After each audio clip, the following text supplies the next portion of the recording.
ጤና ይስጥልን እንደምን ዋላችሁ እግዚአብሔር ይመስገን እኔ በጣም ሰላም ነኝ ከሰሞኑን አንዳንድ በሚነሱ ነገሮች ላይ የግል አስተያየቴን ለመስጠት ነው የመጣሁት ቀጥታ ወደ ጉዳዩ ስገባ በመምህር መንክራት ግርማ ወንድሙ ላይ የተነሱ ያሉ ነገሮች አንዳንዶቻችንን በተለይ ውስጣችንን ከመጉዳትም አንሶ እቺ ቀደምት የሆነችዋን የኢትዮጵያ ኦርቶዶክስ ቤተክርስቲያንን ወደ አላስፈላጊ ክፍፍል ወይም አላስፈላጊ ነገሮች ሊከቷት ይችላሉ ብዬ በማመን የራሴን የግል አስተያየቴን ለመስጠት ነው የመጣሁት እኔ እውነቱን ለመናገር በዘመድኩን በቀለ ላይ ምንም አይነት ቅሬታም ሆነ ምንም አይነት ቂም በቀል ወይም ሌላ ጥላቻም የለብኝም የግል ሐሳቡን ማራመድ እንደፈለገ መቅረብ ይችላል ተከታዮች እስካሉት ድረስ እንደፈለገ መሆን ይችላል ነገር ግን የሰዎችን ስብዕና በሚነካ መልኩ ወይም ደግሞ እኔን ተንተርሶ በኔ ላይ ሌላ ነገር ጥቅም ለማግኘት የሚመጣ አይነት ሰው ከሆነ ግን የግድ ራሴን የመከላከል ወይም ደግሞ ራሴን ከእንደዚህ አይነት አደጋ የመጠበቅ ኃላፊነትም አለብኝ ነገር ግን እንደነ መምህር ግርማ አይነት የሆኑ በህዝቦች የተወደዱ ለብዙሃን ሰዎች የአገልግሎት ዘመናቸው ትልቅን ስራ ሲሰሩ የነበሩ ሰዎች ከእንደዚህ አይነት ነገር ጋር መተው መጋፈጥ ወይም ደግሞ መልስ የመስጠት ሁኔታም ስለሌለ እኛ ምንወዳቸው ወይም ምናከብራቸው የክርስትና ልጆቻቸው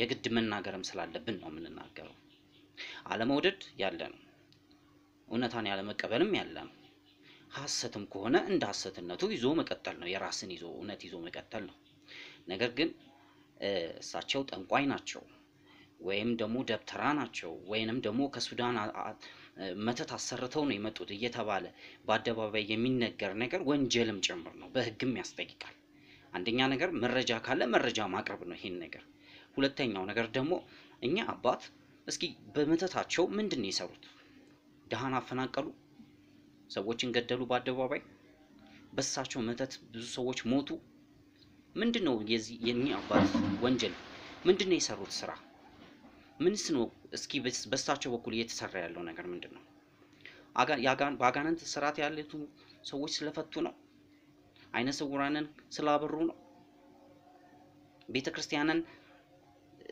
ስላነጹ ስለሰሩ ነው ምንድነው የኛ አባት በደል ምንድነው እኔ ዘመድኩን እንዲ ነው ብሎ እንዲናገር የምፈልገው ነገር ቢኖር የኛ አባት ምንድነው ጥፋታቸው ምንስ ከሳቸው ጋር እንዲ ሊያቃርነው ነው ይችላል እሱ እውነት ነው ዘመድኩ በጣም ጥቂት የማይባሉ ተከታዮች አሉት እውነት ነው ዘመድኩን ለዚች ቤተክርስቲያን መስዋዕትነት ከፍሏል አልከፈለም አልተባለም ግን ደግሞ በአደባባይ በሶሻል ሚዲያ ላይ አንድን ሰው ያብጠለጠሉ አንድን አባት ያብጠለጠሉ መክበር የለም ሁለተኛው ነገር እምነት የግላችን ነው እኔ ራሴ እምነት አለኝ ሌላውም የራሱ እምነት አለው እኔ ሙስሊምን ቀን በቀን እየሰደብኩኝ ቀን በቀን የሌላውን እምነት ከሌላው እምነት ጋር እየተናጨው በምን ሁኔታ ላይ ነው የራሴን እምነት ስም ማስከበረው እኔ ልቦና ይስጥ በእንደዚህ አይነት ሁኔታ ብዙ ነገሮች ሊቀጥሉ አይችሉም እሱም እንደ አንድ ዜጋ እንደ አንድ ኖርማል ሰው ብዙ ነገሮችን ያያሰበ ነው መጓዝ ያለበት ክርስትና በእንደዚህ አይነት ሁኔታ አይመዘንም በፍጹም ክርስትና ብዙ ነገሮችን ይቅርባይነትም ጭምር ነው መስዋዕትነትም ጭምር ነው ይቅርታ አድርጉልኝና አንድ ዘመድኩን ብዙ ነገሮችን ብዙ ሰዎችን ህይወት ሊቀይር ይችላል በተለያየ አይነት መልኩ ወጣቶችን ወደ ቤተክርስቲያን እንዲመጡ በማድረግ አባቶች እንዲከበሩ በማድረግ የታመሙትን በማስታመም አሁን እያደረገ እንዳለው ማለት ነው ነገር ግን ቤተክርስቲያንን ሊያስተች በሚችል ወይም ደግሞ በሌላ እምነት ያሉ ሰዎች ባይነ ቁራኛ እንዲታዩ በማድረግ ግን ሊመሰገን ወይም ደግሞ ሊጨበጭ ይገባል ስለዚህ አታምንበትም ተዋቸው የሚያምኑት ሰዎች ይከተሏቸው የዳኑ ሰዎች ይመስክሩላቸው በጥንቆላም ከሆነ በመተትም ከሆነ እውነትና ንጋት እያደር ይጠራል ሁሉም ነገር ሲያድር ይጥራ። አንተ አንድ ዜጋ ነህ። አንተ አንድ ክርስቲያን ነህ። ሙሉ ኦርቶዶክስን በፍጹም አትወክልም። ኦርቶዶክስ ደግሞ ባንተ ከፍም አትልም፣ ባንተም ዝቅም አትልም። ይህንን ነው ማወቅ ያለብህ። ዛሬ ቤተክርስቲያን ላይ የማይደርስ ነገር የለም፣ በደል የለም። እውነት ነው ይደርሳል። እያየንም ነው በዘመናችን አይደል እንዴ? ከባድ ነገሮችንም አሳልፈናል። ነገር ግን እነዚህ ነገሮች ሁሉ ማለፍ የምንችለው በመተባበር በአንድ ክንድ በአንድነት ሆነን ነው። ልጆች አሏት እኮ በየአጥቢያው ወጣቶች አሏት። ጫፍ አንጥፈው ስንት ነገር አድርገው ታቦታችንን ከመንበሩ የሚያደርሱ ስንት ልጆች አሏት መሰለ። ቀጥ ለጥ አድርጎ እናቶች አሉ እኮ መቀነታቸውን ሳይሰስቱ ፈቶ የሚመጸውቱ። በአደባባይ እውነቱን ለመናገር አንተ የሰው የሚሰጠው በረከት ወይም ደግሞ የሚሰጠው ስጦታ አለ። አንተ ገንዘብ የማሰባሰብ ስጦታ አለ። እውነቱን ነው የምልህ።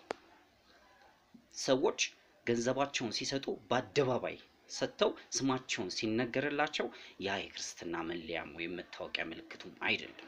በአደባባይ የሚሰጥ ስጦታም ሆነ ምጽዋት የለም። በስውር ነው የሚለው ቃሉ ራሱ። ስለዚህ ዛሬ ቤተክርስቲያን በብዙ ነገር ክፍተቶች አሉባት። እነዛን ክፍተቶች ታደግ ያንን አንዳችን ከአንዳችን እያደረግን ክፍተቶቹ አለበት።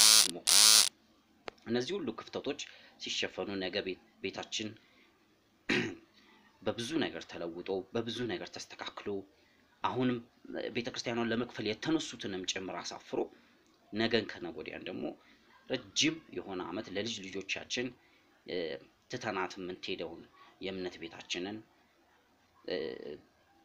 ለማስቀረት ይረዳናል። ስለዚህ ይቅርታ አድርጉልኝ የሱ ደጋፊዎች፣ ልትሳደቡም ትችላላችሁ። ነገር ግን መስመር ቢይዝ ጥሩ ነው።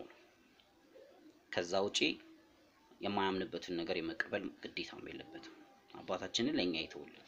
እኛ አባታችንን እንወዳችኋለን፣ ከልብ እንወዳችኋለን። አመሰግናለሁ ስለሰማችሁ።